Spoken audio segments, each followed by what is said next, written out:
Hi and welcome back to the channel. So I wanted to talk to you about my new GS Adventure low chassis, the low suspension option that you can have through BMW. So it comes factory fitted with lower springs. It's around about 2 inches, around about 50 millimeters, something like that, in height difference. And I'm 5'9". I've not got particularly long inseam. I think I'm a 29-30 inch inseam, something like that. And when I tested the full height, the regular GS Adventure at my local BMW dealer, I found I could ride it no problem, but I was just a little bit tippy-toey on both feet, and that was fine if the ground was flat. But if you've been riding bikes long enough, you know the ground's not always flat when you have to stop suddenly. If you come up to traffic lights or a stop sign or something like that, or a car pulls out or a pedestrian walks out unexpected and you have to slam on the anchors and stop a bit rapid, sometimes you haven't always got the time available to you to check out the camber of the road and which way it's going. And when you're stretched as much as I was on the regular height GS Adventure, that matters. If you get that wrong, there's a possibility that you're going to immediately and instinctively put down the foot that you favour, whichever one that is. But that might be where the camber is, or there might be a bit of a dip in the road, or ruts where large trucks and lorries have worn grooves into the road, and it might only be an inch or two, but that could just be enough for the bike to lean over a bit more than is comfortable, and now you're fighting to keep this big beast upright, and that's not ideal. I would say for anyone that is 5'9", maybe even 5'10", but certainly 5'9" or less, this low chassis option, the low suspension option, really becomes a realistic option for letting you ride the bike. Concerns. So, having ordered this brand new and not ridden a low chassis one, they didn't have one for me to test ride. I wasn't sure how it was going to ride, because if you know anything about suspension and chassis on bikes, you know that lowering the suspension a couple of inches is going to change the rake angles and all sorts of things. And a couple of inches is a lot to change on a bike. So I was unsure what it would ride like, and I was, it was a difficult decision to throw in an order for a brand new bike, having not ridden this particular chassis. But rest assured, if you are on the cusp of needing one of these, or if you're maybe 5'7", 5'6", something like that, you definitely need to order the low chassis one for, if you want to be comfortable on it. Then low chassis is probably the realistic option. Rest assured, it handles like a dream. There is no adverse effects that I can find.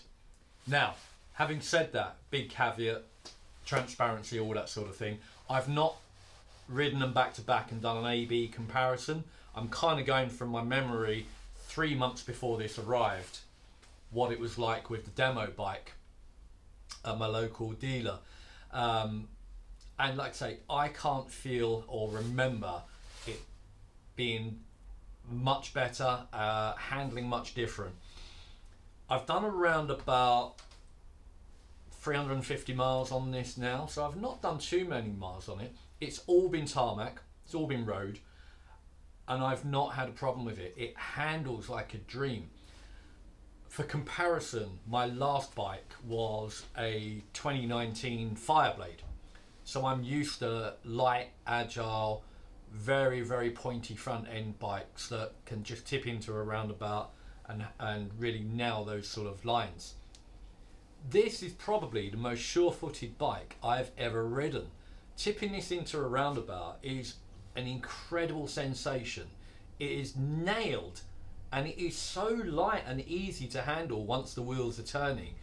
It really does boggle the mind what the engineers at BMW have achieved here with such a big, heavy, tall, wide vehicle that shouldn't do what it can do. But this low chassis 1250 GS Adventure handles like a dream. The telelever front end is something to behold. You know, I've never ridden a bike before that you can slam on the front brakes and it just doesn't dive. That is incredible and very, very reassuring as well. So just to reiterate, low chassis, 5859, definitely consider one. If you can go and ride both of them, fantastic. If you've got around about a 30-inch inseam, then I would highly recommend getting the low chassis version. No adverse effects on the handling. Off-road, yes, probably realistically off-road, you've got less ground clearance down the bottom here, and maybe that's something you want to consider. If, like most GS riders, 90% of what you do is going to be on tarmac, then it's important that you can get both feet on the ground, even if it's just the balls of your feet. Definitely look at the low chassis version. Handles great, no issues with it whatsoever, and more confident on it as well, which is definitely something that is going to contribute towards you being a safer rider. If you're confident on the bike and comfortable, you're going to be a safer rider. You're going to enjoy riding that bike more as well. Yes, again, 5'9", 30-inch inseam, you can jump on the full height one. I can ride it, no problem at all, but realistically on some cambered roads it's probably 1 foot going down and the other one just not touching the ground. So yes, can ride it. This one more sure-footed for me, more comfortable, doesn't give me any anxiety when I'm coming to a stop. I can put down either side, no problem at all, or both feet if it's flat tarmac. Looking forward to taking it on some dry gravelly roads and tracks and seeing what it's like off-road and learning how to slide it around a bit more. And I think at the height I am or less, you really want to have off-road, you want to have something that you're comfortable being able to dab a foot down whenever you want. But that's something I'll do in the future, and I'll make another video about that as well. But this is an opinion based more on tarmac riding that I've done so far. Definitely one to consider if you want the big GS Adventure, you want that big tank, and you want all of the options and accoutrements that come with the top of the range GS, then look at a low chassis one. It is a fantastic bike, and point to point on tarmac in realistic UK roads that we all know, terrible weather, terrible road surfaces, potholes, ruts, painted black lines, white lines, manhole covers on the line that a bike would take, etc, etc. This is the quickest bike I've probably owned for real world A to B point to point stuff. It's super comfortable. Heated seat option, UK weather, get yourself the heated seat. It's worth the extra couple of £100. It's a game changer. I know we're going off track here about the height of the bike, but biggest muscles in the body around here, they're in contact with a big heated surface. Your whole body, your whole core, your extremities, everything are much warmer as well. Trust me, that's a game changer. Get yourself the heated seat. But don't be afraid to try this bike if you are 5'9" or less. The low chassis is the solution. You'll love a GSA and you'll be riding comfortably, confidently, safely, and with a big smile on your face. I really hope that helps, guys. And one last thing. I've read a few comments online that people have ordered these low chassis, and and when they put it on the side stand here, the bike's almost upright, and they're afraid to leave it in case, you know, gust of wind knocks it over, and that's a legitimate concern if that's the case.